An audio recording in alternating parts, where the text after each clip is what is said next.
Good morning, Europe. You are watching Europe Today. Before officially taking office, U.S. President Donald Trump publicly said NATO countries should spend at least 5% of their GDP on defense, more than double the current 2%. With Trump's inauguration, this sword of Damocles hanging over U.S.-Europe relations is making Europe increasingly nervous. In response to Trump's statement, Nato Secretary-General Mark Rutte admitted that U.S. President Donald Trump is being absolutely fair to demand that European allies spend more on defense. He is right, of course, that the problem is not the U.S., the problem is Europe, Rutte said at a discussion about Ukraine at the World Economic Forum, after key Trump ally Richard Grenell criticized him over the Netherlands' defense spending and his own track record when he was Dutch Prime Minister.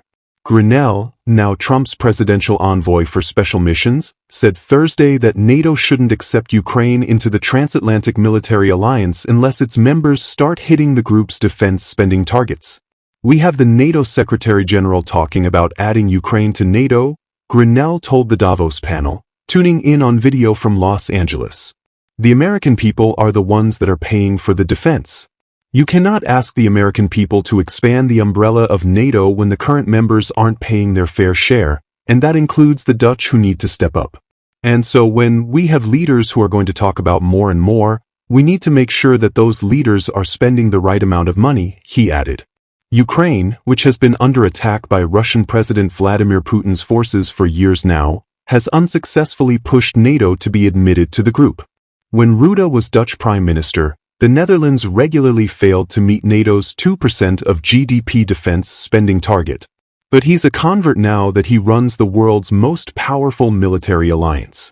Thanks partly also to Trump and maybe to a large extent, we have seen this upturn in spending in NATO on the European side, the NATO chief said. He felt that basically the US was getting a bad deal and that Europe basically was funding its social model, its healthcare system, its pension system while we're underfunding in defense. The problem, of course, is that we are not yet all at that 2%. That's problem number one. Problem number two is that 2% is not nearly enough. To your point, it is not nearly enough, Rutte said.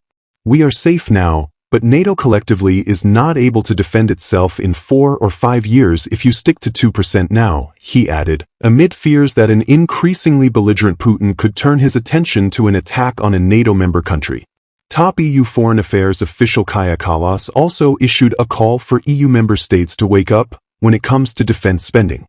Russia is not the problem for some, but for all of us. Europeans need to wake up, Kallas told the annual conference of the European Defence Agency in Brussels. Europe's failure to invest in military capabilities also sends a dangerous signal to the aggressor. Weakness invites them in, Kallas said. There is nothing that cannot be weaponized against us today. In response to U.S. President Donald Trump's push for NATO member states to pay more on defense, Kallas said President Trump is right to say that we don't spend enough. It's time to invest. The EU's message to the U.S. is clear: we must do more for our own defense and shoulder a fair share of responsibility for Europe's security, she continued. In his own speech at Davos earlier this week shortly after Trump was inaugurated as U.S. president, Ukrainian leader Volodymyr Zelensky took aim at Europe in a blunt speech, saying the continent needs to step up and learn how to take care of itself so the world can't ignore it. Trump has repeatedly harangued NATO allies to spend more on defense, discussed pulling the U.S. out of the transatlantic military alliance, suggested massive new military spending targets, and on the 2024 election campaign trail, even said he would encourage Russia to attack NATO countries who don't pay up.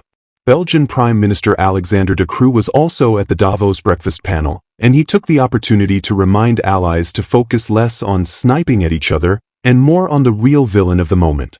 The enemy is Vladimir Putin. The enemy is outside, it's not inside. And I see a lot of finger pointing, that's not helpful, De Croo said. Thanks for watching Europe Today.